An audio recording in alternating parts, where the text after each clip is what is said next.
So if you can't find your passion, or if what you're doing is not passionate, sell it, get out of it, get rid of it, find your passion. If you feel like you're trapped, then change the way you think about it. Change your mindset. Yeah, find the joy in it. Even if it's a little joy, and then expand on it, right? Become the joy.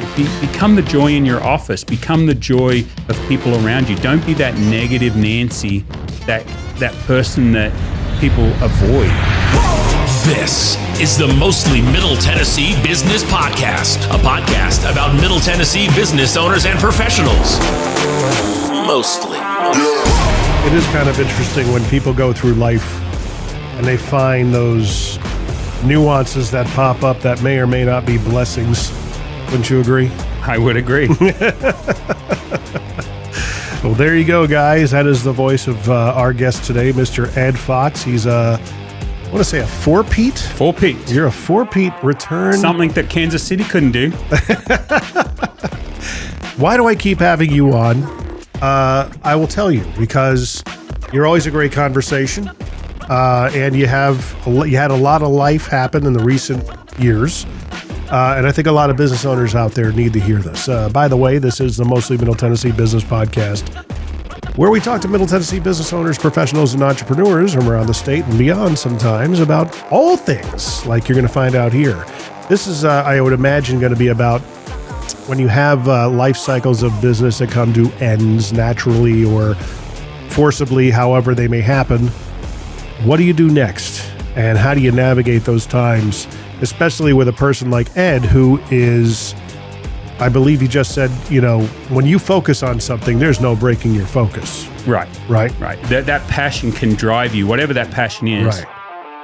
Right. So, of course, guys, if you want to follow along or tell a friend, mmtbp.com. That is the website, and you can go there as well and apply to be on the show. There's a link, and all the different ways to sample us and share us are right there as well. I'm your host, Jim McCarthy, with it'syourshow.co, where you can get fine podcasts like this one. So moving on. So it's been, I want to say, probably about 2 years since we've had you on, right? Yeah. And the last time you were with, I'll just say a previous company. Yep. And you provided dad jokes to us. I did. And we had a feature that kind of centered all around what you did. And you've always got one at the ready, don't you? I do. Yeah. Are you ready for one? I'm totally ready. Okay. I'm teeing you up. Well, so my favorite one of all time, and you've heard this before, but it is my favorite, and it helps with the Aussie accent, right? It's what did the 80-year-old pirate say at his birthday party? I'm 80. I am 80. Oh, there you go. I am 80. Yes. So that one always works. But the one that I had trouble with in Franklin the other day, I'm at Culver's. Great place to eat, by the way. They've got this pot roast sandwich, but they've also got hidden in the kids menu, actually, on the computer, a pot roast dinner. And I really like their pot roast, so it's really good. But so I go in there and I normally tell these young teeny boppers dad jokes. So I went up there and I said, okay, I got one for you today. I dreamt I was a muffler last night and I woke up exhausted. And she just looks at me. I'm like, you don't get it? She was not getting it. She said, what's a muffler? Yeah. And I said, she goes, oh, it's the things you put over your ears. I said, are you from Minnesota? It's like, okay, a muffler is like a scarf, isn't it? I guess in the term that she was going for. I said, and the two other girls that heard it came up and they said, a muffler, exhausted, a car. She goes, no, I don't have a clue. I said, what do you drive? She goes, a Tesla. I go, okay, maybe it doesn't have a muffler. And how old was she? I would say about, working age, 16, 17, 18, but she drives a Tesla. She drives a Tesla at 16? It's Franklin, it's Williamson County. That is true. Yeah. So anyway, those are my dad jokes. So sometimes they don't work. Sometimes comedy's just for yourself, right? Right. It's like golf, sort of. Oh. You're kind of working against yourself and scoring against yourself. Yeah, golf is frustrating, yes. Dad jokes are not, because they're just, I only tell one long-form joke ever, and that's on St. Patrick's Day. So all of my other jokes are short. So being that we're getting into that season of St. Patrick's Day being soon to be March. Oh, what is the long-standing joke? Okay, so this is it's a long-form joke. It's the only long-form joke I tell. Okay. It's about this frog. His name is Kerbert Jagger. And he goes into the bank and he wants to get a loan, right? He wants to borrow $30,000. And he walks up to the teller, and her name's Patricia Wack. And he says, my name's Kermit Jagger. I know the bank manager here. My dad is Mick Jagger of the Rolling Stones, and I want to get a loan for $30,000. And she says, well, Mr. Jagger, she says, we'll need some collateral. And out of his pocket, he pulls this little pink porcelain elephant. He says, this is worth a lot of money. This should be a collateral. And I know the bank manager back there. And she goes, well, I'll have to go talk to him. And so she knocks on the bank manager's door, and she's got the little thing. And she says to him, he says, come in, Patty. And she says, I've got a frog out there. His name's Kermit Jagger. He says his dad's Mick Jagger. He knows you, and he wants to get a loan. And I told him we needed some collateral, and all he had was this little pink elephant. And the bank manager looks at her, and she says, it's a knick-knack, paddywhack. Give the frog a loan. His old man's a Rolling Stone. There you go. I'm going to do the... That I can remember that even. Right. I don't think I stuffed it up either, so that's pretty good. But that's a long one to remember. Yeah, I practice it prior to to St. Patrick's Day, but it's the only long-form joke I tell. Right. All the rest what's are the short. Shortest one? Probably the shortest one is a will is a dead giveaway. That's pretty good. Yeah. That's funny. Yeah. Yeah. And you do have the, here. Bring it down. I don't know if I have batteries charged on it, but if you could see this on camera, it is the Special Ed Fox, a.k.a. Special Ed. Laugh along with him, and it's a model of you. And that's right. It's a 7-inch tall action figure. Let's see if it works. Maybe not. I probably need new batteries. Yeah, it needs new batteries, LR44s. But I called it an action figure because he's got accessories. He's got his qualifications. He does. He's qualified. It's you holding a koala bear. That's right. Wearing your American flag shirt and Crocs. Yep. I got the Crocs on today, but I went with a cricket shirt instead of an American flag shirt. But anyway, you're enterprising, especially when it comes to kind of personally branding yourself in that realm. Yeah. You know? Well, the round to it's also work. Right. You know? Get around to it. Yeah, get around to it. I've always thought you were a great pitchman, you know, like the guy from OxyClean. Billy Mays. And Anthony Sullivan, was it? Yeah, you know, you also had Vince Offer, who did the slap chop back in the day. You need to, we got to figure out how to get you into that world, because you did have, I guess, the past couple of years, a tumultuous experience. You were all about this company. You were an amazing champion of the company. Even before we talked about this on the podcast before. The previous representative was not so much. Right. Didn't have the charisma, didn't have the charm that you had. And if anything, they were more of a hard sell type of approach and jam it down your throat. But you took time, and I believe on our first episode, you said, resistance is futile. You will be assimilated. You'll be assimilated to the actual concept of the business. And lo and behold, I became a member, Yeah. Well, I loved, here's the thing.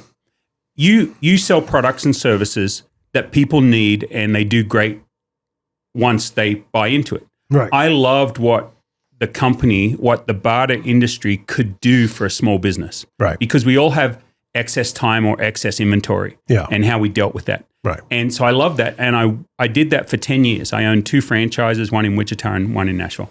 Mm-hmm. And I really loved what it could do for small business. That's why I was a champion of it. If it's not something I can believe in, I can't sell it. Was it one of those things like that kind of spurred the separation? Was it just a misalignment of personalities?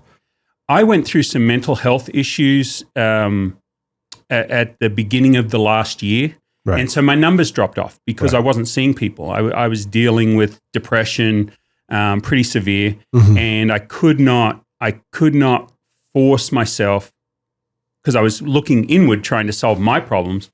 I couldn't force myself to get out there and beat the streets, which we need to do, right? Because you got to add accounts every month. Mm-hmm. And so the company quite rightly said, hey, we know you're going through some challenges and we'll support you for as long as you can, but ultimately you need to look at either handing us back the franchise or selling the franchise. Oh, wow. So that's what ended up happening. I sold Wichita and Nashville. Do you feel like you were in the thing you were supposed to be doing? Was that like lending itself to your situation with the depression? Do you think? The business wasn't lending to the depression so much, I don't think. I mean, I have to say, barter was an education process. I had to educate all the time. Yeah. And that was the biggest struggle. If you've got 100 people out there telling you insurance, everybody's advertising insurance, you need insurance. Yeah. Right? If there's one lone guy or gal out there promoting whatever their business is, and they know it can do a lot for these individuals, but the individuals are only hearing it from them, it just is, it's a hard slog. It's uphill all the way. Right. And so that probably had an effect, because it's burnout, man. It's, Yeah, and that's what I think played a part too. So, because you and I, we've sat there and we've had, spitball types of scenarios doing this, your episodes of figuring out ways to best and simply explain what it was.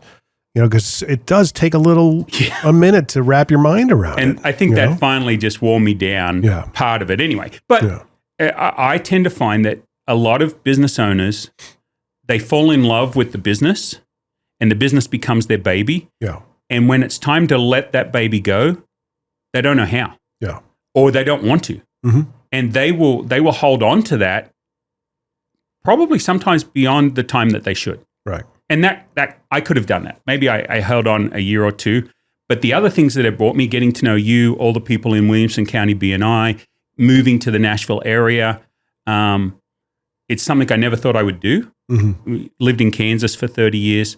Loved Kansas, loved the Wichita area, a big entrepreneurial type environment. You don't think of that. No. When people say Wichita. No, but you think about Pizza Hut started there, White Castle started there, Freddy's. How far are they from Kansas City? 3.5 hours. Okay. And it was the market, because the radio stations and the TV stations didn't bleed into any other, or bleed into them from any other area. Yeah. Not so much now with internet, but pre-internet, it would be the test market for everything. Right. Crystal Pepsi was test marketed there, Oh, interesting. Yeah, so because Wichita was separate from everything else, there was nothing close. Anyway, so moving down to Nashville and finding an even more vibrant entrepreneurial environment, the Middle Tennessee area has been fantastic. If for nothing else, I'm glad I bought the franchise down here and moved down here to meet all the people that I've met. Well, we're glad, obviously I feel very glad that you did Thanks. that too, I always considered you a friend. I mean, it's like selfishly during that time when you were going through it initially, I was just like, you remember a text message I sent to you. I was kind of, frustrated, right. And hey, I'm here for you, but I need to hear back from you, and it's like, you don't really understand what someone else is going through. Right. How did it all begin? What happened? Do you remember? Or do you remember like the first? It came from the best vacation I've done in probably the last 20 years. I went home to Australia at Christmas time. And I hadn't been home at Christmas. Normally it's cheaper to fly to Australia in about August or about March. Right. And so I went home at December. My mum and dad had both passed away. I've still got my 4 sisters. I'm the oldest. Mm-hmm. I had such a fabulous time in Australia, and I'm a big cricket guy, right? Mm-hmm. Just like the shirt I'm wearing. Cricket's probably my third passion. Married to the most wonderful wife in the world, and that's trademarked. Mm-hmm. Christian. Those two, depending on the day, go back and forth between 1 and 2, and then cricket's pretty constant, number 3. And so everywhere I looked, just like we see with sports fields around America, there's a baseball field or a soccer field everywhere. Well, every corner I turned, I didn't expect to see it, and there's kids out playing cricket. Mm-hmm. And I'm like, did I make the right choice? Did I make the right choice by coming to America? Right. And I started, even though I was having the best time of my life, I started just getting down. And I normally get winter blues. So in Australia, it's summer. Over here, it's winter, right? Mm-hmm. So I go in December. I'm there from December 5th to January 2nd or 3rd.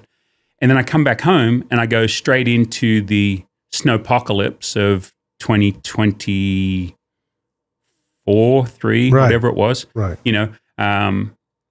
And I spiral down and I stay there for 6 months. Mm-hmm. So it actually came from a great thing. Just then second guessing myself, did I do the right thing? I missed the easy access to cricket and all that involved, and the business that I could have made out of cricket, either coaching or academies or something, that I may have missed out on here in the Nashville market.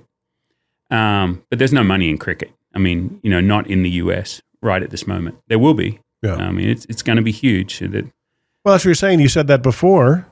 And why can't you be on the forefront of that?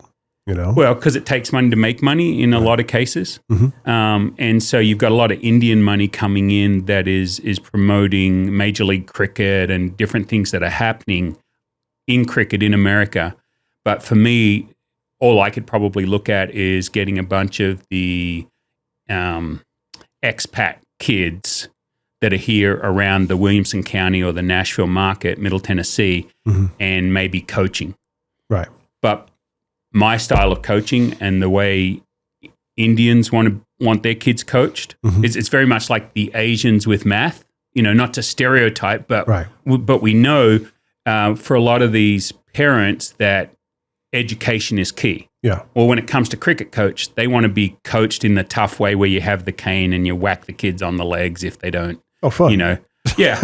Well, I'm not saying literally that, Right. but that the way they grew up being coached, right? They want to see that. And that I want kids to play sport because they enjoy it, because they're having fun. I want them to come to coaching because they're having fun. Right.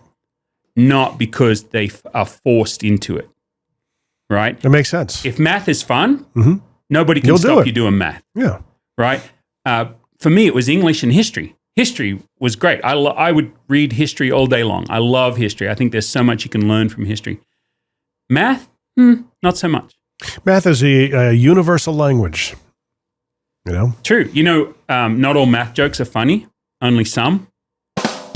I'm hitting the rim shot. You can't hear that. Okay. I'm making sure to timely fire it off. Okay. Well, good. I did that. Yeah. It's like my teacher told me one time. She said about all my math results, she said, you're just average. And I said, well, that's mean. Mean because? Mean average. Mean average. Taking all of them, adding up. I hit the snare drum, the rim shot, without knowing why it was funny. That's okay. Sometimes comedy's just for yourself, like I said. So anyway, so I spiraled down, and I don't know that I'm back out of it yet. But do you feel like you've turned a corner? Oh yeah, absolutely turned the corner. You're I'm not here. back. You're not back to where you were prior to. Right. It. Yeah. Right. And I look at that and I'm like, I haven't done any. I stalled on episode 95 of my Nashville 2 podcast. Right. That's the most episodes I've done on any of my 4 podcasts. I don't maintain my social medias for business or for special ed. My TikTok videos have stalled at like 362. I wanted to get to 400 dad joke videos. Stalled at 362.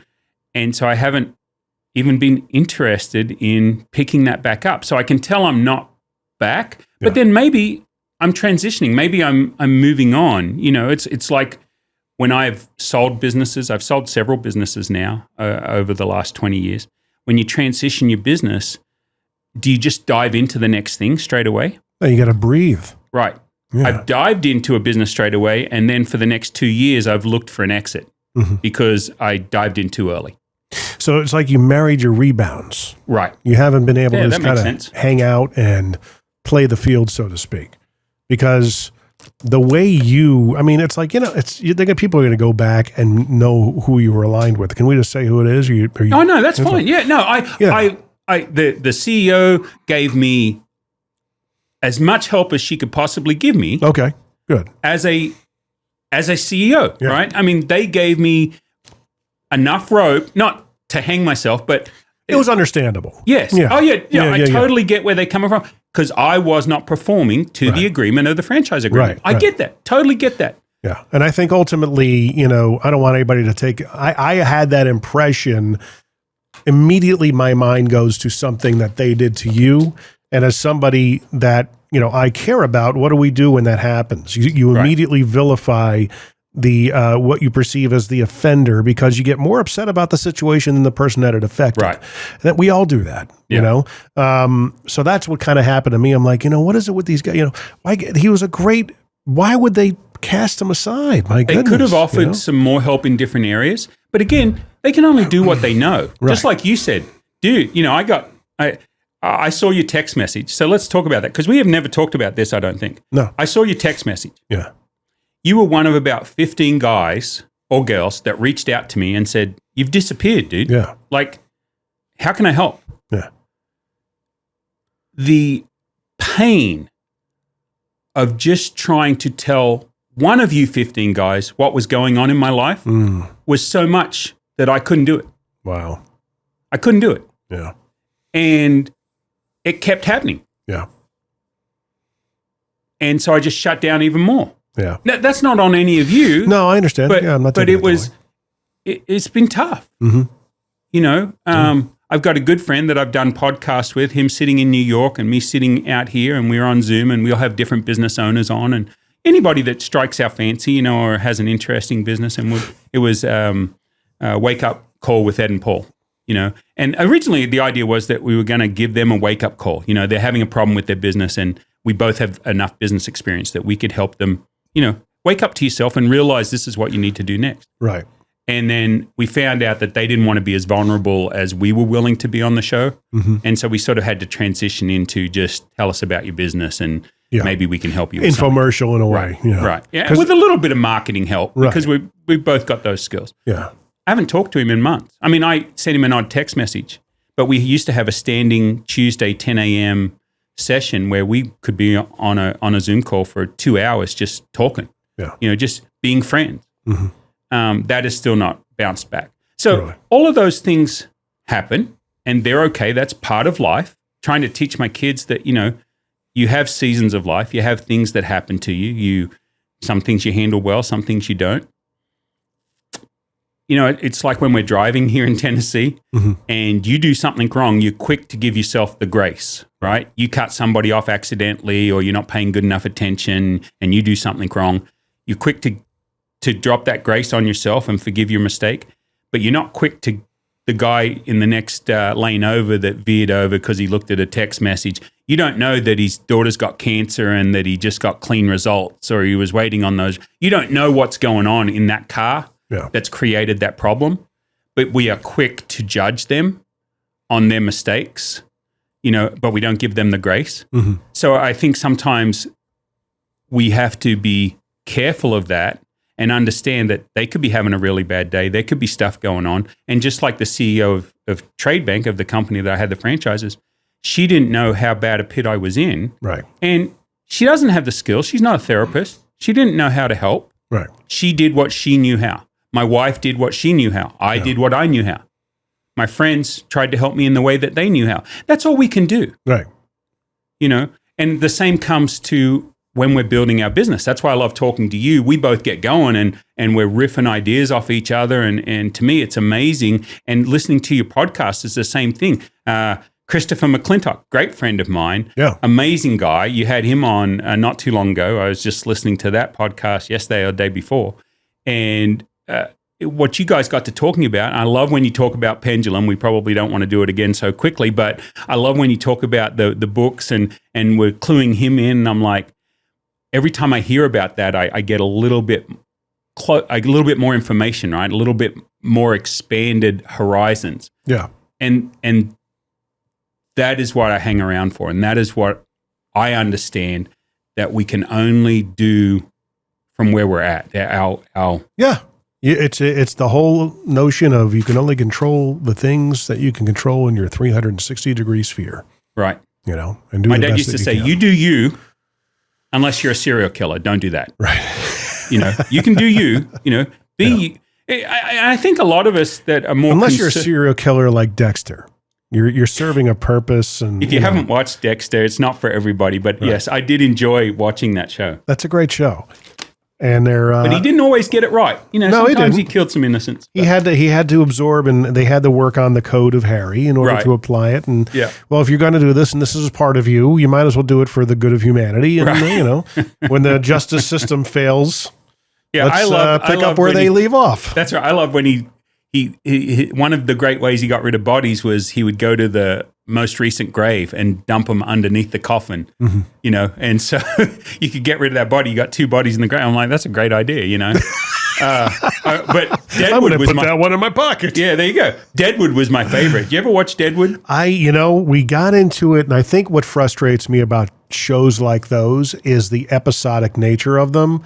And back in the day, I think Deadwood was either a Showtime or HBO show. Right, yep. And they were doing the episodic weekly releases, and it was, I think, before you could, kind of binge watch. Right. That's what kind of drove me nuts about it. We should probably go back and revisit it. I like the fact that whenever they wanted to get rid of bodies, they just took them to the pigs.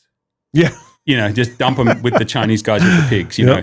And the pigs will eat anything, and which, I've seen on my grandfather's farm that, all the dead chickens got thrown to the pigs. Or in Yellowstone, it's the train station. Right, yeah, take them to train. I'll give you a ride to the train station. Pretty much. And then none of them knew what that meant. That's fine. Yeah, I tried to talk Kevin Burton, and, we used to have Kevin's son. What's his name? He was in the group when I started. Kevin Burton. With One Call? One Call. Well, Stephen Burton. Stephen Burton. That's it. Oh, man, I could not think of his name. Yeah. Which is funny because when Stephen listens to this, he'll give me a hard time. I'm sure he'll call me. That's fine. But, I tried to have a marketing program with them because we got some barter ads that they could do during Yellowstone one year. And I said, hey, tired of your old business phone service? Take it to the train station. He's like, I don't get it. I know, that's okay. Yeah, you're on the #1 rated show on TV at the time. It will be good. And I asked them to follow it up with postcards, and they did some of that, but they didn't do all of it. Right. And so, but anyway, I love that. I love that quote. So you mentioned that you're not completely back out of the pit. How far I out don't of think so. How far out of the pit do you think you are? If you had to put a percentage on it, I'm out of the pit, and I'm walking around, right, in a daze, going, what do I want to do when I grow up? Right. I was going to say that, I wonder if it's just a purpose that disappeared, and I'm sure you prayed about it and asked for guidance and clarity. Did you get any? I mean, as God pulled the curtain back a little bit? Yeah. That's probably when I do pray, and I'd like to be able to say I pray multiple times every day. It doesn't happen. Right. But when I do pray, it's, God, what do you want me to be? Where can you use me? What can I do? Take my skill set or totally remodel me in however you want me and then put me to work. Yeah. But I'm thick, so you're going to have to hit me up the side of the head with a brick so that I understand that this is coming from you. Right.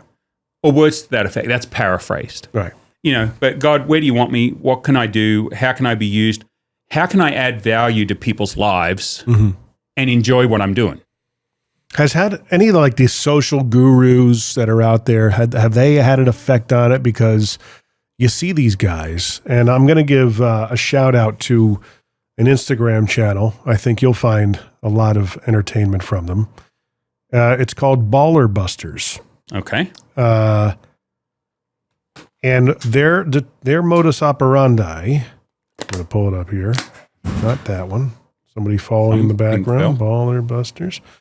Your online guru's worst enemy. We expose con artists, a.k.a. chief clown officers, phony people, a.k.a. flex offenders, and society at large. And they have a merch shop and about 315, just slightly north of 315,000 followers. Just by, I love it. It's so much fun to watch these guys just, they've got the rented watches and the Lambos and, they're walking around their slow-mo videos and, just you got to be in shape and have a six-pack. And it's like, okay, if you want to be a successful person, obviously not in the cards for me right now. And it's, those things being out there attract a certain kind of audience, typically young male, think that money can be made over, wealth is overnight, that kind of stuff. Right. And how can I hack the system? And a lot of transactional minded people, but it's really funny to watch them kind of throw shade at them. But with that being said, you have a lot of these guys out there on social media, these gurus, if you will, in a way, kind of shaming other people, if you don't look like them, if you're not doing this, if you're not waking up at 5, you're not doing enough. You're not doing enough. You're not doing enough. Was that a part of it for you at all? Oh, I think it's always been a part. How do you measure up? What's your definition of success? Right. And which is something Gary Vee talks about. What's your personal definition? Right. Yeah. Right. And for me, it's being authentic and helping others. Right. I want enough money to live. I don't need to be wealthy. I also don't want to run a huge company. But if I can add value to people's lives and I can do that and be authentic while doing that, the trouble is that, like you said, there's so many con artists out there today that the good guy, it's hard to break through. It's just like when you're dating at high school. The nice guy, friend zone. Yeah, you can't break through. Right. You can't break through. You pine after this relationship that gives you what you want to give to it. Right. I'm the best friend anybody could have. But you can't come out and say, I'm the best friend anybody can have. Right. You got to show it. Yeah. Yeah. Or have the opportunity to show it. Right. Yeah. I mean, I always said, Australians drink a lot, right? I don't tend to drink much. But when I got my driver's license, I said, if any of you guys needed a designated driver or whatever term we were using at the time, 1987, 1988, call me. Yeah. If I'm asleep, because I wasn't a drinker and I didn't go out partying, I said, I shut the shop at midnight. I had a convenience store from 83 to 88, from 15 to 21. And I said, if you need somebody to come get you, I'll come get you. I'm that type of friend, and that's what I would do. I didn't call you. I had a flat tire because I didn't think you were serious. Dude, I'm serious. Right. And I find that those true friendships that you do that, it tends to be one-sided. Right. And so for me, the next thing that I'm looking at is out there, but I'm not going to jump quickly. I'll never retire. Yeah. I'll always be doing something. I love working a retail counter. No money in it. Does your garage door sound like this? If it does, it's screaming for help. Call Incredible Doors, 931-348-DOOR. We're making garage doors in Murray and Williamson counties work better, sound better, and, well, spring better. We just make them incredible again. Incredible Doors in Spring Hill. For when your door's springs break, you need remote reconnections, opener installation, or just about anything to do with your garage door. Go to IncredibleDoors.com or call 931-348-DOOR. Follow us on Facebook for specials on maintenance visits, keypads, and other items. 931-348-DOOR. I mean, you could find a gig selling something and you're going to be amazing at it. Yeah. You're just you're good personally. You're a definite, I think I've always told you this, that you're a presenter. You're a pitch man. You're good in front of a crowd with a mic in your hand. You could be an MC, and we talked about this, but you're a salesman through and through. You were kind of like doubting that coming from me several years ago, but I think you were just confusing that with a closer, right? Getting somebody, but selling and relational selling, that's your superpower. Yeah. You're in it for the long run. Yeah. Eventually, we all sell, right? Yeah. I mean, I've had this, and we've talked about our kids and trying to teach them that we all sell, right? Everything is sales. Yeah. Everything we do is sales. I love selling. Yeah. I don't love closing. Right. I want them to understand that I have their best interests at heart, and I believe this product or service can do the job for them that they need it to do, but I need them to believe that. And I can't convince them that they have to believe that. And if they can't believe that, they're not going to buy. And I'm not going to be able to close them because I refuse to use the techniques to be able to close. So you kind of feel like you shut down when it's time to ask for the sale? I hate asking for the money. Do you? I hate asking for the money. Like, the best thing I ever learned, I can't remember who it was, but you listen to a lot of Zig Ziglar, all that stuff going into sales, was be authentic and tell people up front. Now, the thing I suck at asking you, Jim, to write the check. Right. So if this is something that you want to do, when we get to that point and you start to see me get like like holding back and being like nervous, and you might think that it's something else, but it's really just, I'm going to have to ask you for the money. So can you help me out? And if it's something you want to do, just tell me. Just ask me how much you need to write the check out for. Right. You know, but I just want to let you know, when I start to act nervous or act weird, it's because it's come to the point where I have to ask you for the money and I'm not very good at it. Right. Best thing that I ever did. And it wasn't a technique. It was just, it helped me be genuine and open and honest with them. Now, 99% of the time they didn't do it. Right. You know, are we ready to move forward? You know, the pen, you know, all that sort of stuff. I hate that side of it. Yeah. Having something that they need help with and understanding whether it's a good product or service. That's why I love what you do with the lighting and all the car wash stuff that you do. Yeah. I mean, it's a no-brainer. It's, can you afford it? Okay, well, can you make it so I can afford it? Like, right. Can you show me a way that you can do this? And it's funny, my business partner will agree. He handles a lot of the sales for the company. I do as well, and do my own, running a media company here as well. But they're not customer or clientele that is going to be force closed. Right. It's just, that ain't happening. And you can ask with many Patels, many Indian guys doing that stuff yet? Yeah, we get a couple of inquiries from people with because they think that the car wash industry is just a cash printing machine, right? And it's not. It takes no business is. No, and it's like, I just got to get into a car wash and a storage place, and I'll be set. No, right. Car washes. I don't know about storage places. Well, it's that 3 mile domination with storage now, right? Yeah. With a car wash, no, you got machines that break down, people that get upset. Make sure that your camera system, because all these car washes, I mean, minimum of 35 cameras in a tunnel. Right. Minimum, just to cover all the angles. Don't be doing anything in the car you shouldn't. No, not only that, people will come in and say, well, hey, your car wash scratched my car. Right. Okay, well, let's go look at the tape. Well, look at that. As you rolling in, the scratch is right there. So now what do you, because I guess that was at loss prevention, right. Essentially. The insurance companies, I think, made them, start investing heavily into that aspect. There's so many things people don't think about with a car wash. Now, self-serves where you pull into the tunnel and you put the coin in the machine and the water turns on. Yeah, that's probably something that's, right.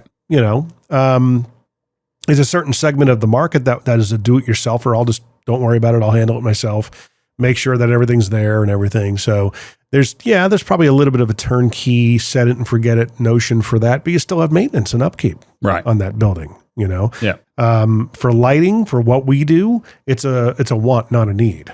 Can we combine actual industrial functional lighting into the full color application? I'm totally going into commercial mode here. Yeah, we can. Well, but it also makes a statement for that car wash that makes them money. Yeah. It is not just an upgrade that they're not going to see a return from. Right. If my kids were little, they'd want to go the one with the fancy lighting, right? Right. When the colored soaps came out, my kids are like, "Oh, Dad, can we go to that car wash?" Yeah.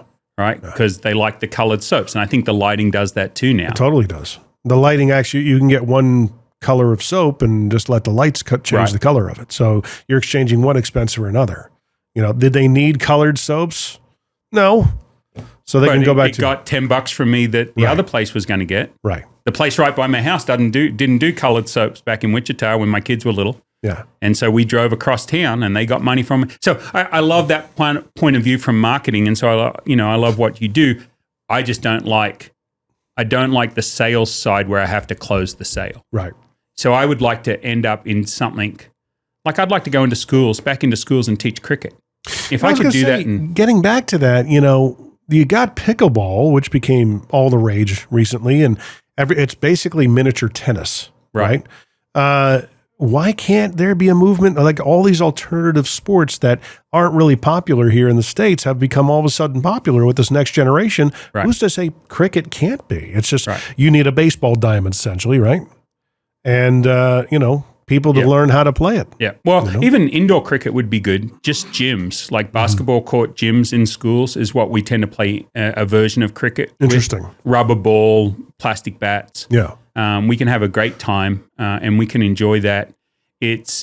Imagine baseball with no strikes, no forced outs, no foul territories. One swing of the bat can get you 6 runs and you can keep batting until they get you out. Right. So what's not to like? When you've got a score off 100 pitches, you might score 200 runs. Mm-hmm. And it's got all the stats that those of us that love baseball for stats can love cricket for stats too, but there's a lot more action. Yeah. So I think cricket's huge. In fact, cricket has a great history in the US. The US is the third largest market when it comes to the sport of cricket, Right. After India and England. Which is funny because you don't see it all popularized here. You know, if it's the third, you know, we're the third highest country that plays. That's what you're saying? In pay-per-view cricket, money derived from cricket on television. India's first, England's second, USA's third, because it has 15 million cricket followers. Right. So all of those are Indian, Pakistani, Australian, all the British Commonwealth that have immigrated over here that still love their sport. From about 99, when Dish Network came out with the cricket ticket, and they did a huge research into the cricket market in America, they started selling cricket packages for you to watch all your games. And India-Pakistan is your biggest game. And has your biggest market, 1.5 billion Indians. Well, of course, you know. If I were you, man, if that's your thing and you love doing it, the only thing I would be afraid for you is that your love now becomes a job. Right. You know. Well, I did it from 2003 to 2010 in Wichita. Taught 60,000 kids across the Wichita school districts. I think 9 different school districts, 32 different schools.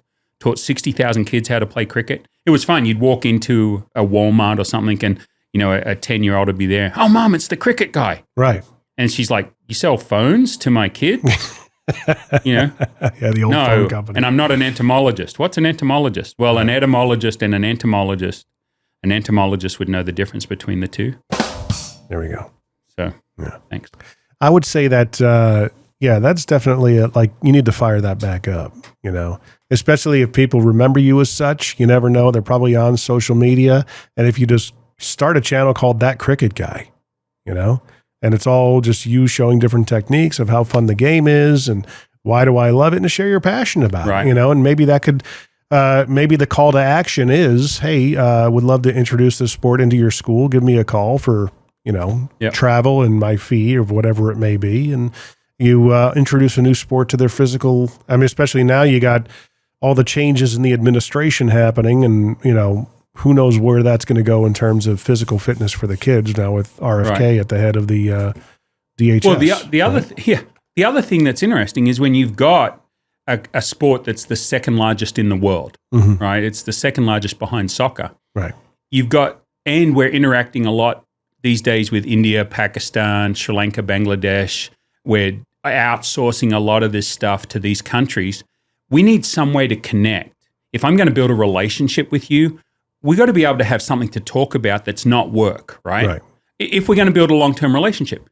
Well, cricket gives you that because most of those countries are huge cricket nerds, right? And so learning about that sport enables you to talk with people from all the British Commonwealth countries. It's played in over 120 countries around the world, about 2 billion people. So you can also come in from a curriculum of geography, talking about different countries. You can talk about monetary systems, political systems, socioeconomic systems based around the sport of cricket. Yeah. You know, because I heard, only rich white people play cricket. No, actually. Bangladesh, one of the poorest countries on earth, 117 million people. I think the average income is $1 a month. Yeah. They're crazy about cricket. But I mean, how did soccer get so popularized? You know, was it in the 70s that it really became popular here in the States? Right. Because I remember it being introduced to me in elementary school. Right. And I was happy to be a part of a team. It never really stuck with me. It wasn't my thing. Right. But I remember it just immensely getting so much more and more popular as those decades play it out, the 80s and 90s. And of course, now you have, downtown Franklin, Downs Boulevard. Right. There's a whole complex devoted to soccer. And that Soccer Saturday, man, in Franklin, Tennessee, that place is hopping. Right. Well, and fastest growing sport in America today is pickleball. Yeah. Right. They're building pickleball Where did that courts. come out of? Yeah, it's like, really? Think about it, though. Yeah. Think about it. It's older people that have always loved sport, always, maybe they can't do tennis, maybe they can't do this, they can't do that. Pickleball gives them a way to still compete. We those of us that are competitive, I'm 57 years old. I'm looking forward to cricket season this year. Yeah. It starts next month. March 8th is our first game. I don't even know that I am going to qualify to play on our team. Really? And that's sad for me because I want to play. They're like, you're old, go umpire. I don't want to umpire. I want to play. You could call the games. like a baseball announcer. Right. That would be, dude, that's you all day I don't long. want to be a cricket commentator. I want to play. Well, I'm still competitive. I want to play. I think you should do both. They have a lot of online streaming, but it's hard. Nobody wants to listen to the commentary of a low-level cricket game. They want to watch the high, and there's so much cricket going on right now. Anyway, so cricket's There's my a passion. way in. There's a way. You know the game. You're passionate about it. You're very articulate. You got the accent, dude. Right. There's so many things going for you. And one of those gigs has got to pay. If you become the cricket guy and you're just calling cricket games and you're for hire, all day long, hang a shingle. So if you are involved in a school out there and you want cricket brought in, I'd love to bring in cricket and teach cricket. You're still kind of on the fence about commentating on it. Oh no, I would commentate tomorrow if they wanted me to commentate, because I am articulate. I've got a lot. I love reading cricket history, and so I can relate a lot of cricket stuff and level 2 umpire. So I know the rules of the game, the laws of the game. Yeah, I could talk. We could do 10 podcasts just on the sport of cricket, just teaching you cricket. Right. So, well, you need like a commentating demo, and just maybe go out and get the tape of you calling a cricket game, a cricket match, and put a demo together. There you go. And then start sending it around to all these different leagues and stuff like that. If it's up and coming here in Connecticut, in the United States, dude, I remember back when I was in Vegas, the UFC was just like this version as we know it was having like a renaissance and a reinvention of itself, because everything prior to it was almost hokey. Right. The Ultimate Fighting Championships, they tried to make it was being banned from cities. There's a whole backstory. But as soon as they refined it and made it more cosmopolitan, happened right around 2002, 2003. I remember in Vegas, somebody I had worked with in the radio station, she was highly involved with it. And look what it's become, man. Right. If you can be the Joe Rogan of that sport, that's all Joe Rogan is. He's the biggest podcaster out there. He was a comedian at first, and then he got into acting. He was the host of Fear Factor for a season. He was the most notable host. And then from there, he was doing stand-up comedy, and he was on news radio and a couple of Fear Factor as well. But then he got into podcasting. He's got the biggest podcast out there. He started in 2008. And I think that's something that you talk a lot about on the podcast, about taking our talents and utilizing them to grow your business and help others, right? And sometimes people are so fearful of stepping out. I mean, you and I talked about this before, but the idea that you probably get as much as I do. Oh, I want to start a business one day. I want to start my own business one day. I want to start a podcast one day. Right. Well, do it. Yep. At some point, you've got to take that step of faith, and then realizing that it doesn't have to take a lot of money or a lot of knowledge to put that first foot out there, right? And something worth doing is worth doing poorly until we can learn to do it well. Right. Unless it's brain surgery. Right. We don't want to. You want to practice it, though. We want to practice on some dead people first before we, But the fact is, for most of us to start doing something, if we have a passion for it, I have a passion for cutting hair, but I've never cut hair before. Yeah. Okay. Well, there's only 2 weeks between a good and a bad haircut. Give free haircuts to all your family members. Yeah. It doesn't hurt. Yeah. You're not going to kill somebody by giving them a bad haircut. There's an element of getting the reps, and it just making the decision and committing to the decision. That's what I do when people are talking about starting a podcast. Let's talk about your idea. Let's talk about how duplicatable it is, and are you willing to come to the table and get an episode done or batch them so you're built ahead of time? If, I give them the reality of the workload. Even if you hire us to do everything, there's still requirements of booking guests, preparing for your episode, knowing what you're going to talk about, things of that nature. And, I could, in that process, that three little grouping of tasks, helping you book guests is part of what we can help you with. Right. But the rest of it, dude, I can help consult and coach you and review how you've conducted and things of that nature. But everything else is on you. And if you are starting from a place of no budget, whether you have somebody like us coming alongside of you, Yeah, the workload can get daunting, and you get, distracted by insignificant things like, I've got to edit my podcast where I've said and No, don't do that. You're killing it when it's on. It hasn't even budded yet, and you're going to kill it. Because what may seem fun right now is taking you 3 hours to get all that stuff out of an hour-long podcast episode. Right. You're going to be done with this in 3 weeks. Yeah, I did one episode where I cut out the lady's because she had like 150. Yeah. And I said, never again. It's just going to lie the way it lies. She goes, I sound really good on that. Well, because you went through and cut everything out. But that's the thing is there's now AI tools that help you with that, but I'm not sure how perfect they are. There's one of which I work with, and it has an element where it can remove filler words, and you still got to go back and kind of massage the edits, and I just rather still do it by hand. Well, I think the authenticity, though, too, as long as it's not overpowering. Right. I did a Toastmasters course. Mm-hmm. And then I went to church one Sunday and we had a stand-in preacher, and I was marking on the bulletin every and which I just did while I was telling this story, by the way. Came up with 162 and I could not hear the sermon. In a 30-minute sermon, 162 So those of us that have done Toastmasters, we get really frustrated because that's all we hear. Yeah. It's like hearing the two-tone warble of a police siren. Your mind focuses on one of the tones. Oh, okay. Over time, the more you hear it, at least that's what I do. Okay.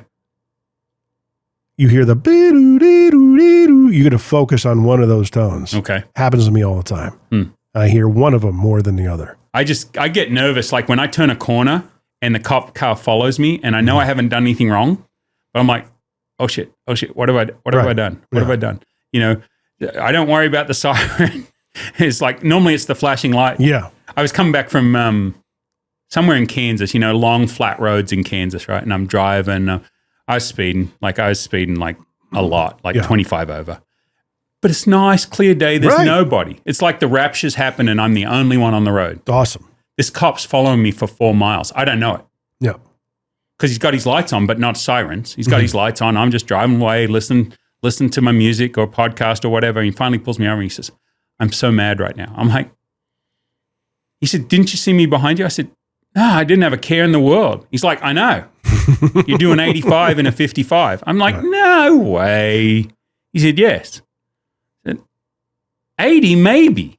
Yeah. Anyway, he gave me a ticket, but I wasn't paying attention, right? And so, but when they're following me and they're turning corners and I'm like, I know I haven't done anything wrong. Yeah. Anyway. I actually had that, like getting back to the people who say and typically they're saying it in the same kind of tone. So that's probably not helping either. There was a documentary we watched recently where one of the people had vocal fry. What's that? Typically from young women, 20s, maybe 30s, where everything talks like this and they kind of do this and they got this vocal fry, raspiness to their voice. And, does that make sense? It drives me nuts because you can't hear anything. I'm not following any iota of what you're saying other than how annoyed I'm getting that you're not talking normally. What happens to me is, let's say we're having a conversation, we're on a bus or a train or a plane or whatever. I was in a Panera Bread down here in Cool Springs. And I'm facing the corner of the room and I'm talking to you. We're just having a one-on-one from BNI. Yeah. This lady comes over to me and she says, can you take it down? Like, just bring it down. Just bring it down a bit. She's like, I can't concentrate. All I can hear is you. And she goes back. And the person I was with, they said, that is so rude. I said, here's the trouble.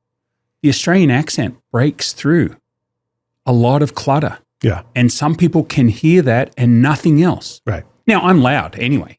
Right. So, okay, I was being me, right? Talking with my hands, being loud. So I understood that and I knew I needed to take that down.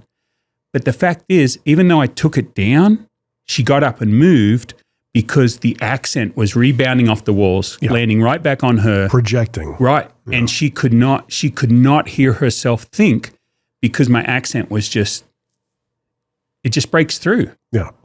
Oh, that's tonality of voice and everything. There's a ring to it, and a good ring. Yeah. Well, for people that appreciate it, but obviously not this lady in Panera. So I apologize to her, but I understood. So would the same thing happen if I'm down in Australia and I'm, maybe getting my No, because Gavola? every other show is American. Oh, okay. Every other show we watch is American. Right. So the one I had trouble with was the Southern accent when I first came over here, and I would travel down here and not understanding that the accent would just drive me crazy, and I would think everybody was dumb. Like I just like which was totally unfair. Right. But y'all, Yeah. like I tell people, hey, when I want to confuse people, I say g'day y'all, or g'day all y'all. Yeah.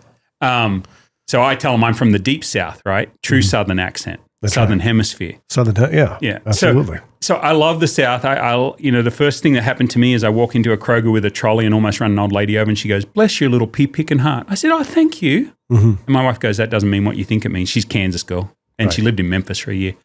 But I didn't know that means I was a complete idiot, right? So for me, the Southern accent, it was hard to take anybody seriously. Right. So with all the Australian influx of shows and Steve Irwin, Crocodile Dundee, Hugh Jackman. Yeah. Hugh Jackman, not Hugh Jackman, but, and, either way. And Crocodile Hunter. Crocodile Hunter is Steve Irwin. Yeah. Did you mention him? Yeah. Okay. And then the Hemsworths and, and who we've got, Keith Urban, I guess, right. and down here. And Nicole. Yeah, Nicole was my first crush. She did this show back in the 80s called BMX Bandit. I remember that movie. Yeah, she had red afro. Yep. She'd pull off her motorcycle helmet off her BMX bike, and the big afro would, I remember that movie. She probably doesn't like anybody ever talking about that, and if I run into her, it'll be one of those like, don't ever talk about that again. Well, I'm just going to see her and say, I never see you at the movies. Yeah. Every time I go to a movie, you're on the silver screen doing your thing, but, it's mostly AMC. Right, yes. Yeah, I am an AMC fan, although I just stopped paying for my AMC stubs. I can tell I'm a big movie buff. Haven't been to a movie in 18 months. Oh, wow. Yeah. And that it can either be because of what you've been going through, or a bit of both. There's just not been anything worth watching. Is it dearth? Dearth? Is dearth? Dearth? Dearth, D-I-R-T-H, is dearth. There's not enough good stuff. Right. It's a dirge. There's not a dearth of things. Yeah. I think that, who knows? I'm a ninth grade dropout. It's mediocre. It's like, okay. I want to go see the Captain America. It's the only thing that's come out in the last. And you know me. I was an ardent, you see it in the background here. You see the Captain America shield right up there. And my family gave me a picture of Robert Downey Jr. dressed in Napoleonic, like classic kind of military outfit for some reason. And they thought it was funny, and I put it behind me. I'll dare to say I'm still a huge Marvel fan, but of the Infinity Saga that went from 08 to 19, that ended with Endgame and Spider-Man. The movies that came out since are just, meh. Right. It's like the Star Wars, a huge Star Wars buff. Right. But I couldn't tell you anything from like the last 3 or 4. Like, it's just junk. I mean, it's like, why are you guys doing? Yeah. Yeah. And there was somebody, I can't remember who I was talking about. We were talking about the culture of these types of phenomenon of cultural respect towards these types of things. The following that Marvel built, I mean, they really did a hockey stick towards the end. For me, that's what happened as well. But it's a lot due in part of the cast. You could tell they all got along off screen and stuff like that. You saw, behind the scenes, I think Robert Downey Jr. bought all the women lunch one day, and they're all sitting at a table eating lunch, and just they're enjoying each other's company. Right. And you can pick up on that. You can pick up on that when people are like that in a band. You can pick up on it if it's not like good that. human interaction. Yeah, because then you have even a show like The Office. They still hang out with each other. Right. It's been off the air since going on 12 years. Right. And you got to appreciate that. But that's a huge part, in my opinion, as to what makes them successful. I think it's like peanut M&Ms. Yeah. They sit on the counter, and the first day they're there, you empty the bowl. Yeah. Second day they're there, you empty the bowl. Third week they're there, you empty the bowl. Fourth week, there's half a bowl left. Yeah. Fifth week, you haven't touched one. I think it's gotten to that point with some of the movie sagas or whatever you want to call it. Science fiction, superhero. Well, yeah, it's just too much. Yeah. It's hard to find anything new. You know, for me, it was when, they started inserting agenda items into movies. And it's like, this is what we're escaping, guys. Right. We get enough of this as it is. Well, I'm a huge Doctor Who fan. Yeah. Since 1963, when it came out, I started probably as a 7-year-old. So I was born in 67. So 73, 74, John Pertwee, I think his name is, was my favorite, was the start of the Doctors. And then the one that wore the big long scarf with the big hair, had the jelly babies and the hat. I always get the names. Tom Baker was his name. He was my favorite Doctor. I can't watch the last 3 seasons of Doctor Who. It is so, and it's always been preachy, but it's been preachy in a fun way. Bad costumes. They used cricket gloves sprayed silver for robots, with the big fat fingers and stuff, and the flappy, the masks coming up, and just cheap special effects through the 60s, 70s, and 80s. And then when it was relaunched in 2005 with David Tennant, which was an excellent series, you're like, oh, wow, it's back. And yes, I watched it religiously for, multiple years. And then the last 3 Doctors, where they've had a bigger audience, they've got to have and touch each stereotype that they need to have there. And then they've got to have all of these preachy things that they say in the show, and it's no fun to watch anymore. Right. And so I just posted on Facebook actually a comment that I won't watch Doctor Who. Well, you actually kind of you stirred the pot a bit recently. I did stir the pot a bit. Oh my gosh! I was like, Ed, look at you. I am tired of us not being civil to each other. I don't care what side of the aisle you're on. I don't care whether you're donkey or elephant, red or blue. I think it's, per the pendulum. Yes. Okay. That's what I was thinking of. I think that the energy of people being ugly to each other is reducing. Believe it or not. You said one simple test, and some of my friends that saw the post instantly belittled, demeaned, and disrespected me. Good to know. Yeah, it's just, I would never think, even if I disagreed with you, I would say to your face, I would message you, hey, can you explain because I don't want to take that the wrong way. Right. Can you really? That's what you think? Yeah. Why do you think that way?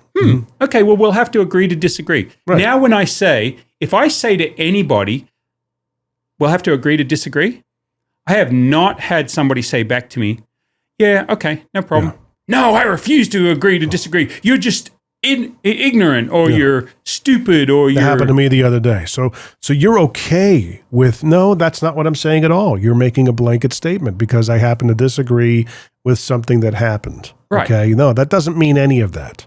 If I say Hitler was a great charismatic speaker. He loved animals. Okay, right. Which is true. Okay. So, well, to me, obviously to get that guy, such a madman, to be able to control those audience, that's an amazing talent. That doesn't mean he was a good person. Doesn't mean I agreed with anything else. When we look at John McEnroe, great tennis player. Would I hold him up as a calm, level-headed guy that I'd want my kids to model their behavior on? Right. No. But he's a brilliant tennis player. I don't know the guy from Adam. He's probably a nice guy. But you could tell his competitiveness led him to having those issues. So you don't have to encompass and like everything about a person before being able to see something good in them. Yeah. Not that I'm trying to find good in Hitler. Don't get me wrong. But, you should be able to make a statement that says, hey, this I hold to be true. Nothing else is good. It's not a good person, but this I hold to be true. And I think we're such I talk about being Australian by birth, American by choice. Okay? We live in a flawed country. I'm a flawed human living in a flawed country. I've traveled extensively. I've lived in Australia. I've lived over here. I love this country. I love this country more than any other country because of what I see it do for other people. Mm-hmm. America as a whole has such a generosity about it, as a whole. And we help out other people all the time. Natural disasters and stuff.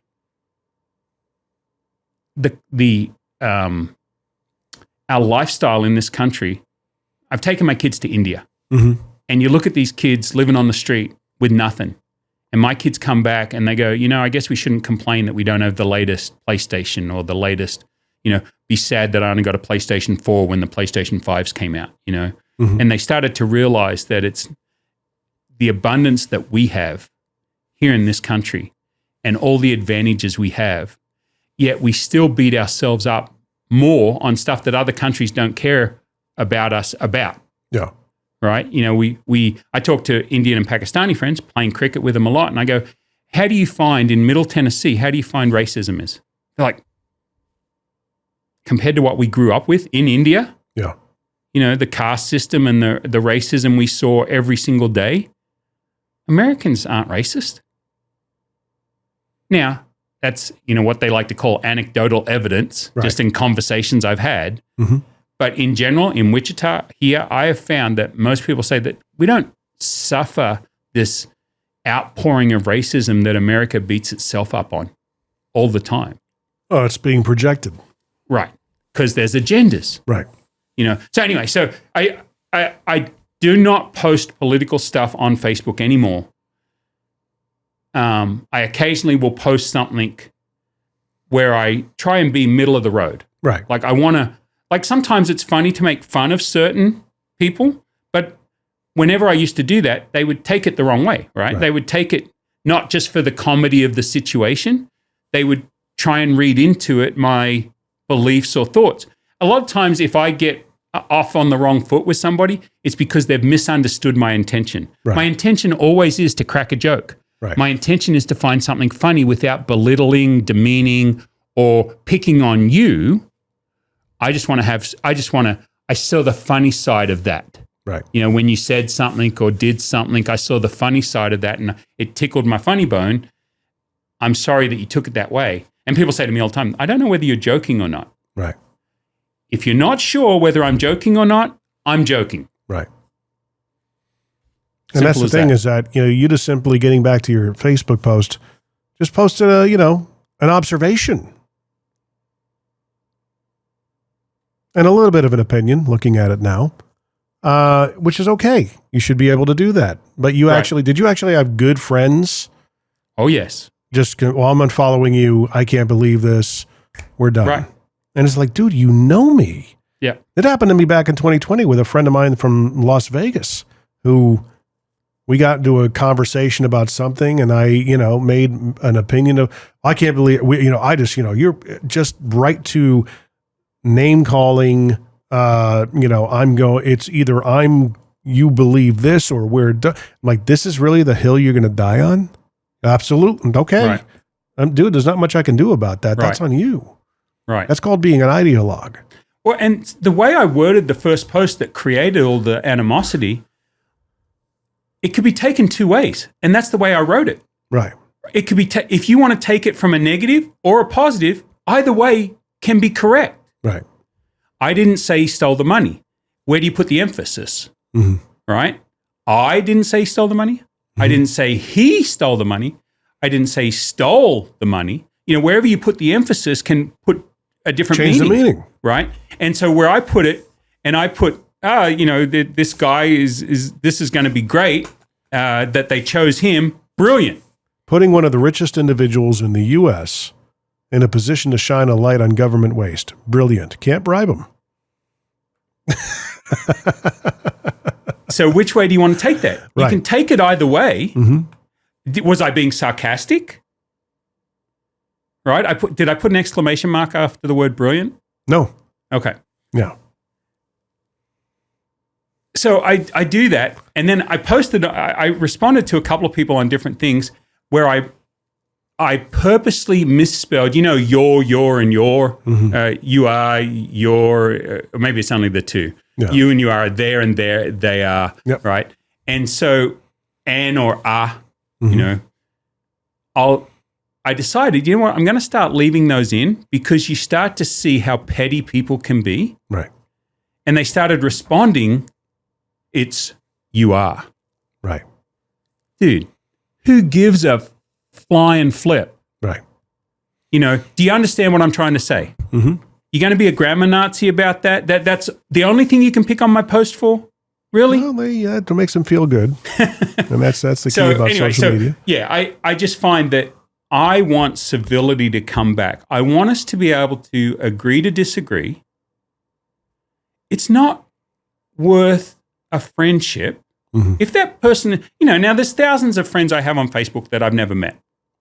You know, you meet them online, something, and you become friends. Yeah. Or, you know, if you're a personality, you're out there, you become friends with them. That's fine.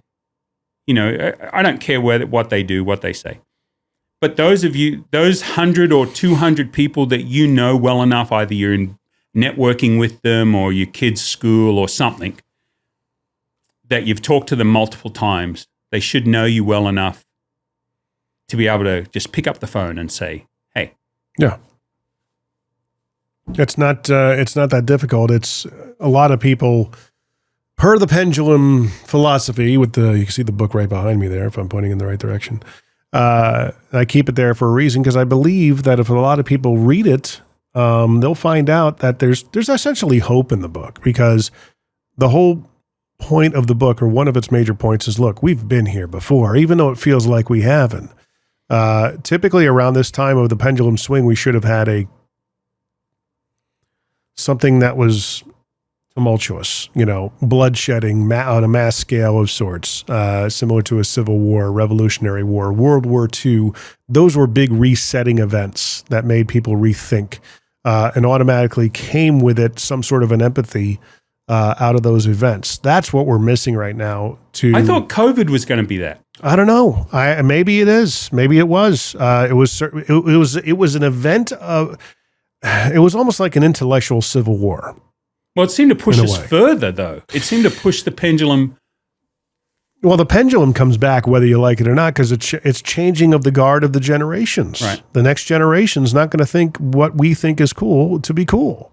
Yeah. All right. We see it all the time, but sometimes those generational shifts jive with each other or they don't. Well, you know? look at your restaurants like Red Lobster, Olive Garden, TGI Fridays, Hooters, Twin Peaks, these places that are no longer what I grew up with. Yeah. That was the place to go. You know, these places aren't the place to go. They were almost like luxury at some point. Right. Yeah. Yeah. I always said my kids, you know, normal kids, they wanted McDonald's, Taco Bell. My kids are like, oh, can we go to Outback, Red Lobster, or Olive Garden? I'm like, I remember. Guys. Yeah. Where's that money coming from? My first Outback experience was in East Hartford when they started becoming a thing. It was probably 95. First Outback I'd ever discover, and we discovered the Bloomin' Onion and all those crazy things. I had no idea it was a chain. I thought it was an actual individual restaurant in East Hartford, and it felt like we were going to a luxury steak dinner. Right. You know? I cop crap all the time because most Aussies do not like the Outback because it's not Australian. I mean, there's nothing Australian about it other than a few posters and pictures and stuff. But I like their Outback special. I don't like their service. The only service I do like is up at Cool Springs. Is it Cool Springs off of Moores Lane, the Outback there? The bartender is Jana Truman's son. Okay. Carson? Carson, that's it. I couldn't think of his name. I'm having bad trouble with names today. Always get great service there. Always get good food there. I enjoy that. But I've been to other Outbacks around the country, and I wouldn't give you 2 cents for them anymore. You know, now it might be because I know Carson that we get better service. I don't know, but I'm not gonna not take that. I think that's a generational thing as well. Yeah, you know, it's. I said this at Thanksgiving, and surprisingly, my father-in-law never heard it put this way. I said, you know, strong men build Strong men build good times. Good times create weak men. Weak men create bad times. Bad times create strong men. That's the cycle. Right. Strong people, men, right. I'm trying to be all inclusive. Mankind. And that's kind of where we are right now, Although they have trouble with mankind too, by the way. And it's one of those things that we went from the greatest generation, as it's called, that fought World War II. Now we're in the softest generation. Right. How many generations have happened? It's been about 4 generations. Yeah. 20-year shifts from World War II. Yeah, those are the reels I get stuck on, where there's a guy, like a Nigerian guy, that does that kids of the 80s, the kids of the 90s, and, he acts those out. Where he calls up into a ball when you say, don't, and, he drops to the ground and he's triggered, And it's a decision. It's not like it's hardwired into the DNA of this generation. That's not what I'm saying. Guys, when your back's up against a wall, it's a choice you get to make. Let's face it, if we get away with it, if we can play the victim card, and I heard somebody very, very smartly put it the other day. My mum pays more attention to me when I act sick, so I'm always acting sick. Right. Truer words have never been said. Right. I get the attention when I do this thing. Yeah. So if I'm going to get that attention, I'm going to do that thing more. Yeah. Right. And I think that's where we're at, is if you can get away with it. My mum, her flip-flop came off her foot. Her sandal came off her foot. The moment I gave her a look, like if it's clean up your room, do the dishes, go mow the lawn, whatever. And I'm like, whack. Yeah.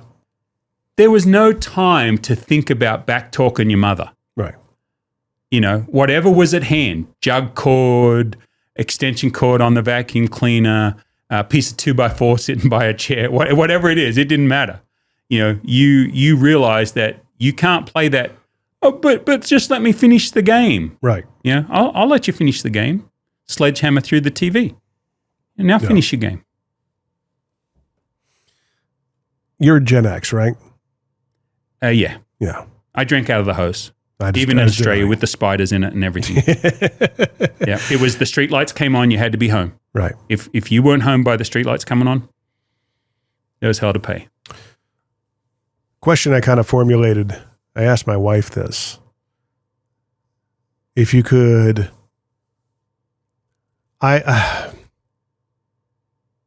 revert back to a certain age, and it's either bringing that age up to current times,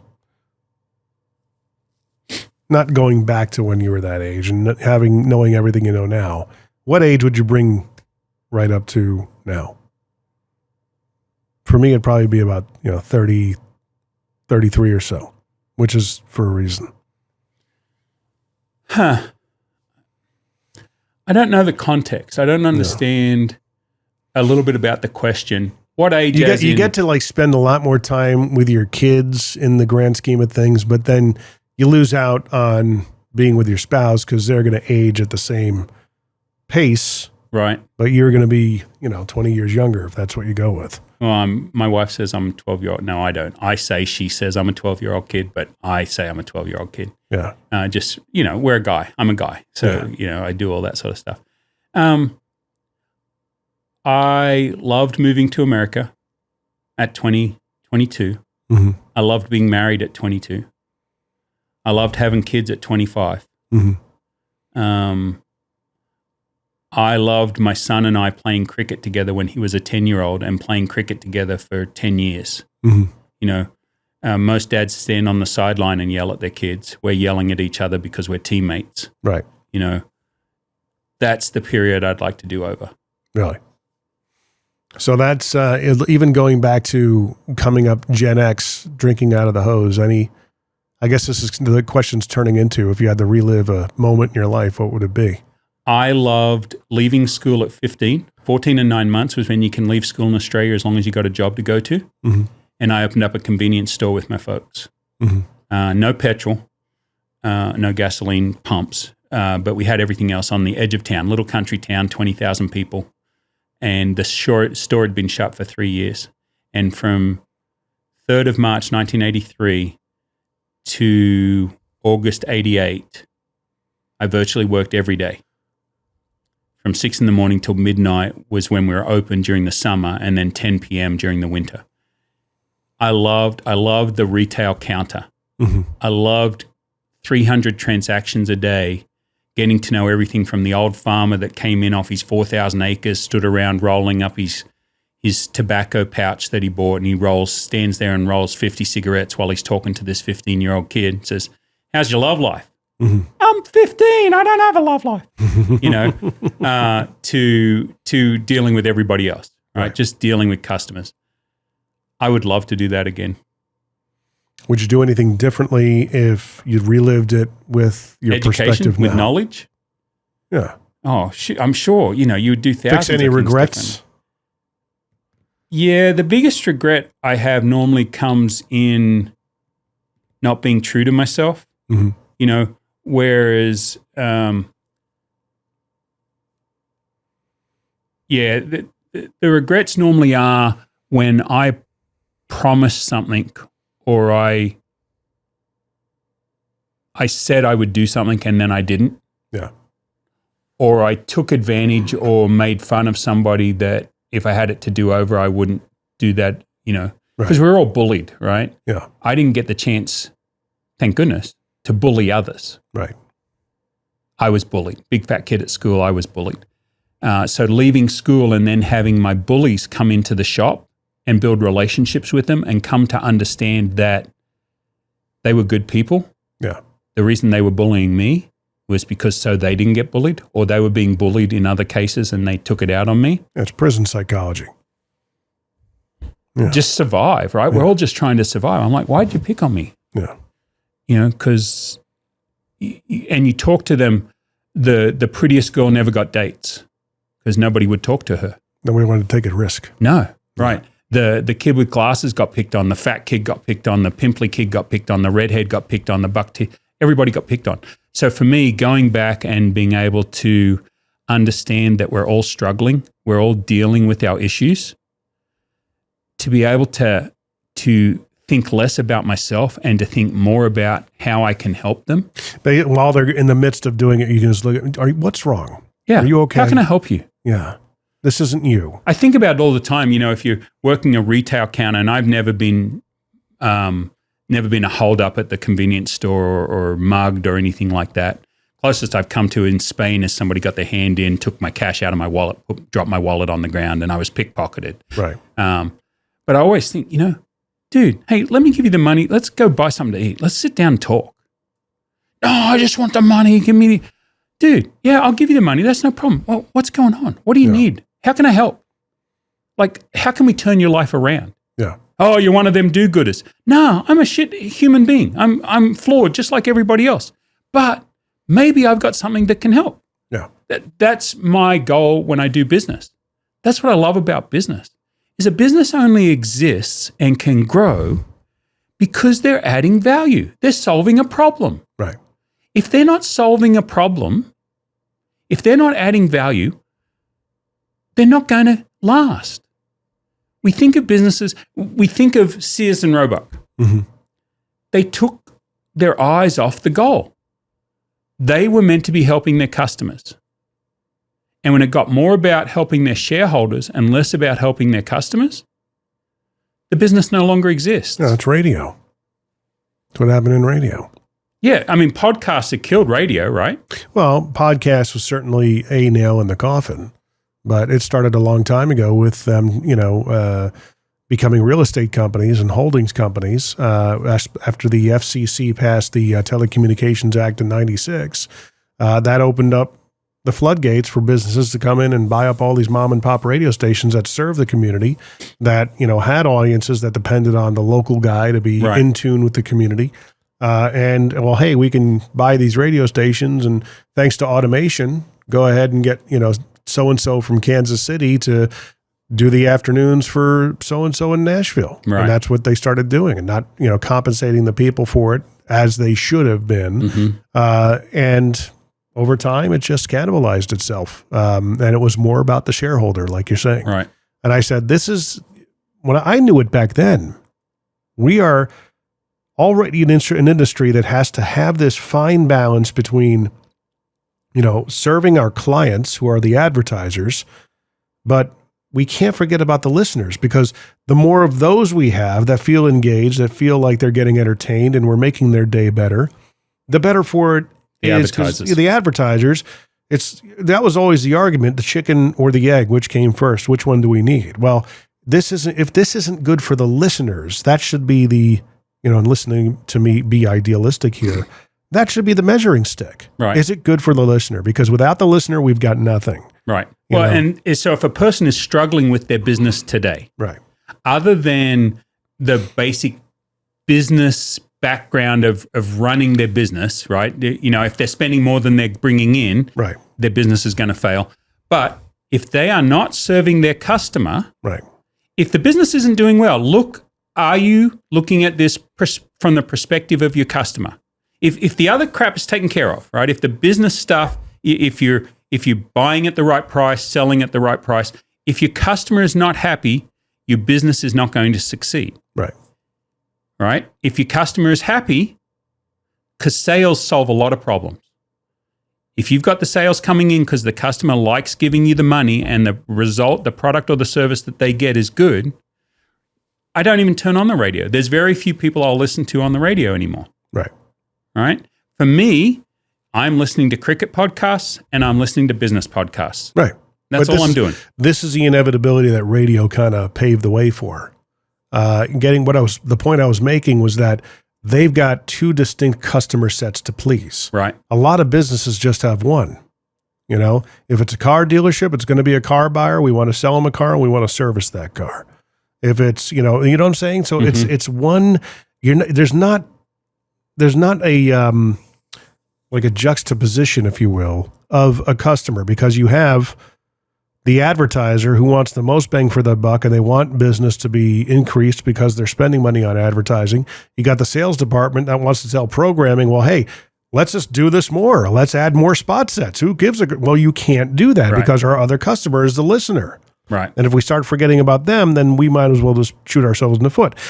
Then when you add a shareholder into the mix, it's like a disaster. Right. You can't do that for long. Yeah. Yeah. Yeah. No, you're exactly right. They got three customer sets to please, and they forgot about the most important one.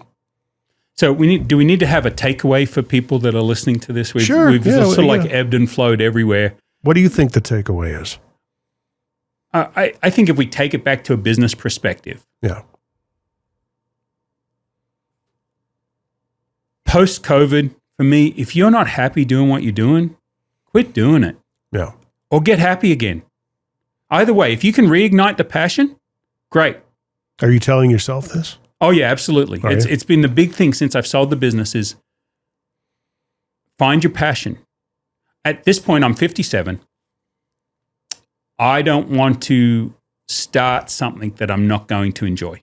Right. I can go without. We downsized, we're saving some money. I can go without until I find the thing that I want to do. Now, if the thing I want to do doesn't make me money, then I can keep looking at ways, to save money. If money is not the importance, right? Because I've never understood people that go into social services. Even though I'm a social kind of guy that wants to help people, I couldn't see myself as a, what am I trying to say? In those social services working for nothing. Right. Right? I'll do stuff for people for free all day long. Right. Don't get me wrong. But that's your choice. That's my choice. Yeah. But if I'm doing a profession, I want to be paid for that profession. But I'll help people for free all day long. Yeah. So if you can't find your passion, or if what you're doing is not passionate, sell it, get out of it, get rid of it, find your passion. If you feel like you're trapped, then change the way you think about it. Change your mindset. Yeah, find the joy in it. Even if it's a little joy, and then expand on it, right? Become the joy. Become the joy in your office. Become the joy of people around you. Don't be that negative Nancy, that person that people avoid. Yeah. I've been experiencing burnout in what I do, and a lot of it is just reminding yourself, gratitude exercises. This is something I get to do from this side of it, the podcasting side of it? Podcasting, production, all the editing and everything like that. It can burn you out because, and a lot of it is due to just organization. Mm-hmm. And as you're growing this thing and you get bigger and bigger and bigger, you have to have those systems in place. And a lot of burnout can stem, it's just because it's one more thing that you got to do. Right.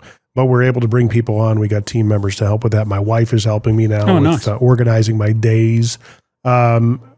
It's reminding yourself of, look, it could be a lot worse, man, and find the joy in what you're doing. There are times I turn the mic on and I got to read scripts and I'm like, I got to get through this. What am I getting through? There are people that would love to do what I'm doing. Right. And you got to remind yourself on that on a regular basis, man. It's so true. Yeah. The grass is always greener on the other side. And then you get on the other side and you go, if you can't find the enjoyment in what you're doing, find the joy. Find the joy some way, and so that's the thing. Cardone says he calls it get great at what you hate. And I tell my kids the same thing. Not everything you do is going to be fulfilling and joyful. Sometimes it's going to be a dirge, as we said earlier. And you have to be okay with that. But you got to understand that not all of what you're doing, it may be a means to an end. It may just be just another season to get you to the next season of what you're really meant to do. As long as you understand what you're really meant to do, self-awareness, find a way to get to that. You'll figure it out. You'll figure out how to put a roof over your head, all the things. And right now, I think part of the burnout, stems from my parents. I don't think had it this tough. Things are really tough, but are they 1930s depression tough? You got to remind yourself of that too. Well, most of us are carrying a $1,500 cell phone. Yeah. Okay. Access to the world. Right. Comparison. All the stuff. Yeah. All the things. Yeah. Do we need cell phones? No. I don't think we do. I hear from so many people that forget it and they leave it somewhere over a weekend and that was the most liberating thing I've felt in a long time. Right. Don't get me wrong. I like a good tool. Yeah. I like a good tool and what it does, but I find that I waste too much time. I have an addictive personality. Right. Luckily, I've never got into drugs. Right. Addictive and gambling. And for Australians, gambling is second nature. Alcohol's second nature. But for me, it's sugar. Yeah. I'm a big chocoholic, and I'm addicted to my stupid phone games. Right. Well, phone games, I think, is probably more for your brain. They're good for exercising your brain. Well, it's those endorphins, everything. Well, but I get the enjoyment out of it, just like I would, a sugar fix. So for me, it's a matter of finding ways to use the tool that advances what I need, whether it be making money, making friends, whatever. Yeah. But if you're doom scrolling, that would be one thing. Yeah. And I find that TikTok or Reels or whatever, I've been on this First Amendment audit kick, where they go and park themselves on the public space and video whatever, whether it be a federal building or they go inside a post office or whatever. And they're allowed to be, evidently, according to everything I've read, they're allowed to be in public spaces where there's no restriction of where the public can stand on a sidewalk. Anything they can see with their eyes, they can record. This is their pitch. I don't know if it's true or not. I don't know. But I find myself watching video after video after video and just looking. And the reason I'm looking at it is they were videoing a coffee shop. And the lady came out like, what the heck are you doing? Mm-hmm. Blah, blah, blah, blah, blah. And she went off and she's like pulling down the blinds and she's calling the cops. And, this is the reaction these guys want, right? Mm-hmm. They're videoing from the sidewalk. She's trying to cover up the lens and push them back, grab their camera, that sort of stuff. A couple of days later, I'm scrolling through one and another coffee shop. And the lady said, oh, come on in, let me get a drink. Yeah, you can video all of this. Yeah, we started this. It's in a bank, blah, blah, blah, blah, blah. And I'm like, the difference. Yeah. Right? You want to know how to deal with it. You can watch how not to do it. You can watch how to do it. But I've been doom scrolling these First Amendment audits and mostly it's dealing with cops, right? Mm-hmm. Where the cops throw their weight around. And then you get some cops that, look, I know what you're doing. You're allowed to be here. I know you're looking for a reaction, But in states where I guess they don't have to ID, like cops like to push this, hey, give me your ID. Well, I don't. What have I done wrong? Yeah. And so I find myself like just hours. She's like, my wife's like, dude, you got to do something. You got to, you know what I want to do? Trash. Everybody has like this giant, these amazing plans for their 50th. And this year is going to be my 50th birthday. And everybody, what are you going to do? I'm like, I never given it much. You haven't given it. We got to have a big blowout and blah. I'm like, I'm not interested in any of that. I told my wife the other day, you know what I want to do? I said, I've always had this desire, it sounds so bougie, to go to the Ritz-Carlton on Haulover Inlet in North Miami and get a room that faces the inlet so I can watch the boats go in and out of the inlet. Because to me, it's hilarious. There are actual Instagram and YouTube channels devoted to the boat ramps and stuff. The boat ramps. Yeah. They put guys with tripods on this jetty to film the boats going in and out. And it's the stupid things people do with boats, man. I'm like, I just want to be there in person. Of course, enjoy the city for a couple of days in a really nice place. Have, access to the beach and the pools and stuff like that. And just kind of have that experience for once. You should do it. I think I will.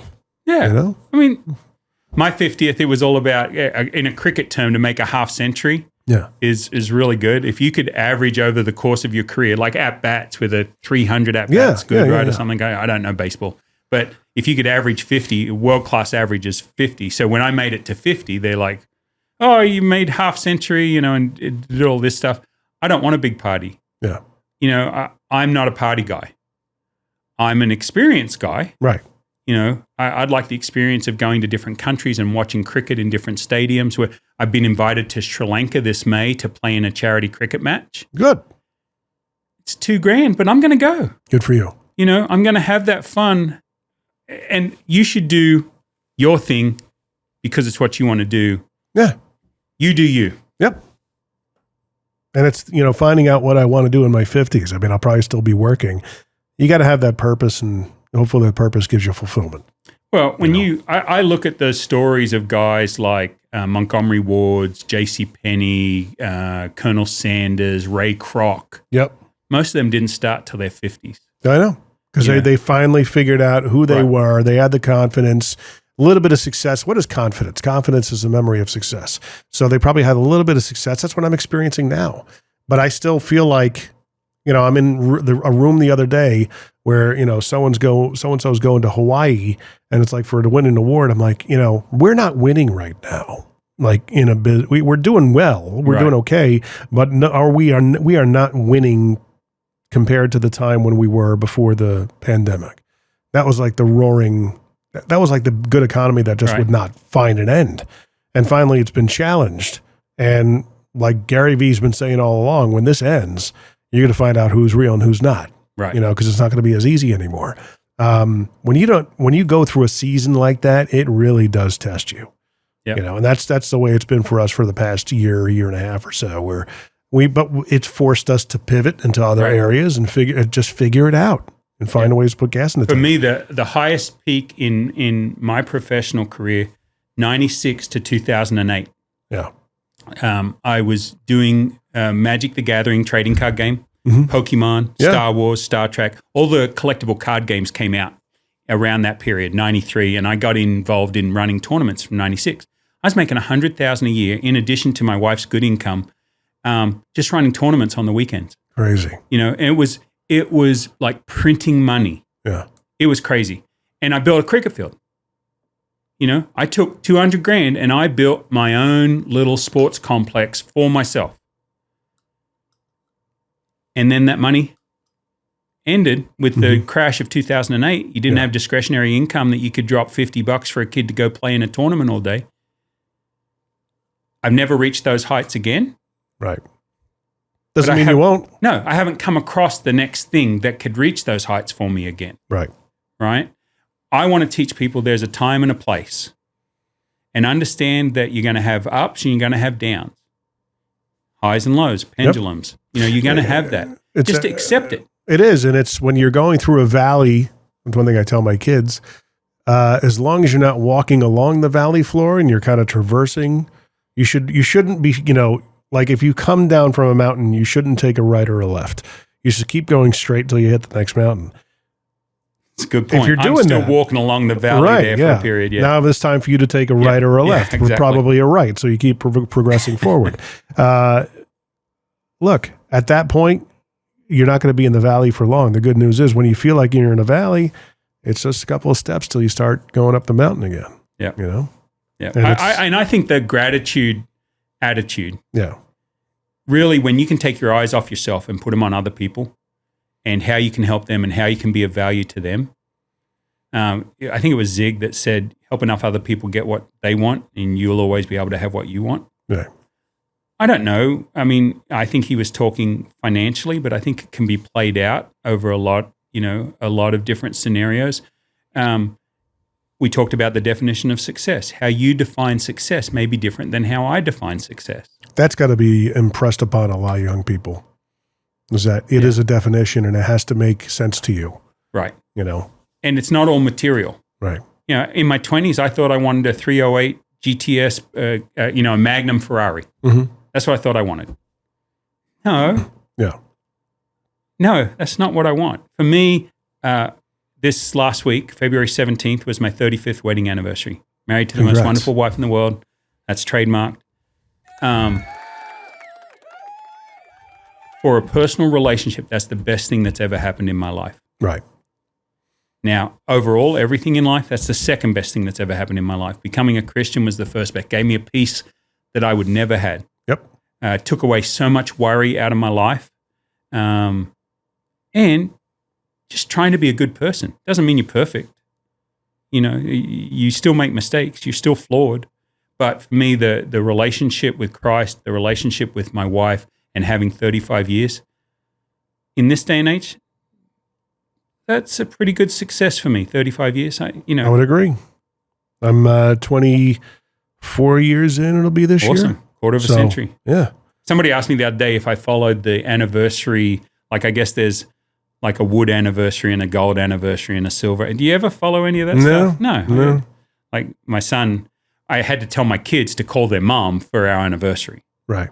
Because my kids, they've never been big on anniversaries. Birthdays is the only thing that they've been big on. And Alice isn't big on all of the different milestones in life. She's big on big birthdays like Maine. Otherwise, she would forget kids' birthdays and stuff. Just not her thing because she grew up poor and they never had money for birthdays. Yeah. They're lucky if they ever got a Christmas present or a birthday present. Yeah. Right. But, so I told my kids to call their mum for, it's a big point. It's 35 years. Like, call your mother. Yeah. And one of them said, are you doing anything for your 35th anniversary?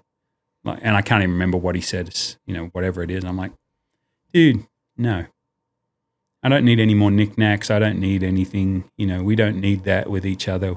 I bought her a box of pinwheels. Yeah. That's what she likes. She likes pinwheels.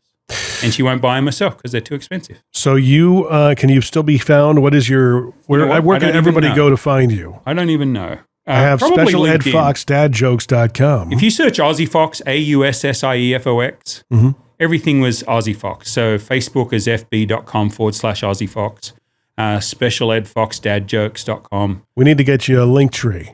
I have a link tree, Aussie Fox. So linktree.aussie/Aussie Fox. Do you have a URL pointing to that link tree? I think I have AussieFox.com is my round to it. That works. Well, I mean, Aussie Fox pointed to your link tree and put everything on the link tree. Well, that's true. There you go. Yeah. So basically anything with Aussie Fox, you put Edward Fox, cricket, Aussie Fox. You'll find you. Yeah. Yeah. But it's predominantly Facebook, LinkedIn, and a private website. Very cool. Well, there you go. We've done another great conversation. This has been a lot of fun. It always is. And of course, go to mmtbp.com. Learn this from an episode of one of the podcasts I produced, the Try That in a Small Town podcast, trythatinaSmallTown.com, where I'm doing my plugs now. We just had some people on that talked about what they do on their podcast. Hey, if you give us 5 stars, you can roast us, and maybe we'll read it on the next episode. So I'm going to do the same thing. Roast me for 5-star review. I want to read it. That'll be fun. Check it out. Yeah. I got to think of fun things I could say about you that, aren't mean. Right. But be mean. I don't care. That's fine. Yeah, but no, that's not me. It doesn't fit my persona. It's like I want to look for the humor in. Right. But I think I've 5-starred you, but I've not written anything over the years on probably Spotify and iTunes. Yeah, Apple Podcasts. I'm on a bunch of different things, iHeart and all that fun stuff. Do you have a favorite podcast app that you use? I always get everything through Apple Podcasts. Okay. Yeah. Are you an iPhone guy? Mm-hmm. Okay. Yep. I mean, it's typical. If you're not on that platform, you're not. You should be. I use a I use, There's so many of them. yeah, podcast. It doesn't even say what it's called. Yeah. So, but you're right there. That's right. Middle Tennessee. Where are you? Right behind you, there's the logo. One of those right there. Very cool. Yeah. You're the first one. Nice. Love it. All That the rest should- are cricket. You're that- the only business one I subscribe to. That should be the case for everybody listening. I should be in the number one spot. So the only way to do that is to go to mmtbp.com. Check us out there. Ed, always a pleasure, my friend. Thank you, Thanks for sir. coming by.